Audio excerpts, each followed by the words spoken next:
France surprised me, not in dramatic ways, but in quiet, ordinary moments I never see coming. When people talk about moving to the south of France, they often talk about the sunshine, the food, the slower pace of life. And honestly, a lot of that is very true. But there are also things no one really prepares you for. Not because they are bad, but because they are subtle. And they shape daily life in ways you don't notice until you are actually living them. Today, I want to share the first part of that experience. 6 small but very real culture shocks that caught me off guard when we moved here as a family.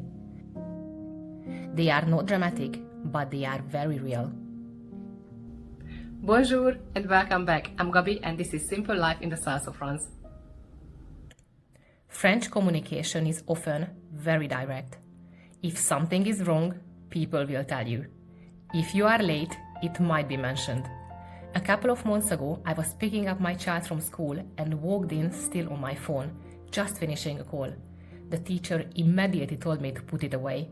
I was a bit taken aback first, but to be honest, she was right.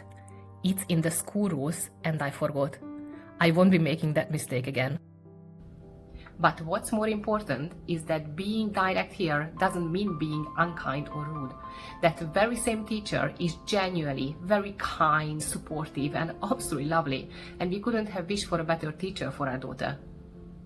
After living in England for 15 years, where things are often softened with small talk and politeness, it felt sharp at first. But over time, I've come to appreciate it. People say what they mean and then they move on. Village life in France can be very quiet, especially in winter. Shops close for lunch for a couple of hours. Some close on random weekdays, and almost everything shuts on Sundays. Post offices might only be open for a couple of hours in the morning, and if you miss that window, that's it for the day. At first, it felt genuinely strange. I remember walking through the village in the middle of the day, streets completely empty, shutters closed, no one around. And I was wondering where everyone was. I kept thinking something was wrong. But slowly I realized that this isn't emptiness, it's intentional. People go home, they eat together, they rest. They are not filling every moment with errands or noise. Here, there isn't pressure to always be doing something. Summers feel different. There is more life, more movement. There are festivals, visitors, late evenings and noise. But winter turns inward. Life becomes smaller, slower and more contained. And once I stopped resisting that, I stopped expecting constant activity, I actually found that quite grounding. It creates space, mentally and emotionally, and it changes the way you move through your days. Even in small villages, there is a level of formality in everyday conversations that really surprised me at first. You say bonjour to everyone when you enter a shop, a waiting room or a post office. You address people as madame or monsieur. And you use vous rather than tu with people you don't know well.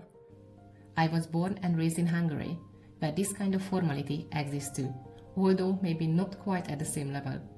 But I then spent about 15 years living in England, where conversation is often wrapped in politeness and understatement, the gentle British way of softening things. So, adjusting back to this took time. And when you are learning the language, it adds another layer. You are not just learning vocabulary, you are learning which version of the language to use and when. My French is still basic, and that definitely makes it harder. But I've learned that getting this right really matters here. Even with limited language, tone and formality carry a lot of meaning. In many places, school and nursery pickup is a social moment. It definitely was for me in London. Parents would chat while the kids played, talking about their day, the weather, the weekend plans. And without really trying, you start to recognize faces. And friendships would slowly form just by being there. Here, it feels a little different. Some parents who already know each other chat in small groups, while others wait quietly, say bonjour, and leave when their child comes out. There isn't much small talk. People either keep to themselves or stick with their familiar circle. At first, I found that quite hard. It felt a little isolating, especially when you are new, still learning the language and hoping for those easy, everyday conversations. But over time, I've come to understand that it isn't unfriendly, it's just more private. People here don't open up quickly. Connections build slowly and quietly, often without much surface-level interaction. And once they do, they tend to feel deeper and more stable. Not instant, not obvious, but steady. Here is something no one really tells you. Houses in the south of France are built for heat, not cold. In summer, those thick stone houses keep the heat out beautifully. But in winter, especially during long, damp weeks, the cold feels different. It's not always freezing temperatures. It's the grey days, the wind, the kind of cold that settles into the walls and floors and doesn't really leave. When we first arrived, I didn't expect winter to feel like this. I thought it would be mild. I thought we wouldn't really need to adjust. But we learned quickly that comfort here isn't automatic. You have to create it. Warm meals matter more, not just for nourishment, but for routine, for structure on days that feel slower and heavier. Little pockets of warmth around the house help too. Hot water bottles, electric blankets, cups of tea. Blankets become part of everyday life. And once I stopped expecting winter to feel like summer, I started to appreciate it for what it is.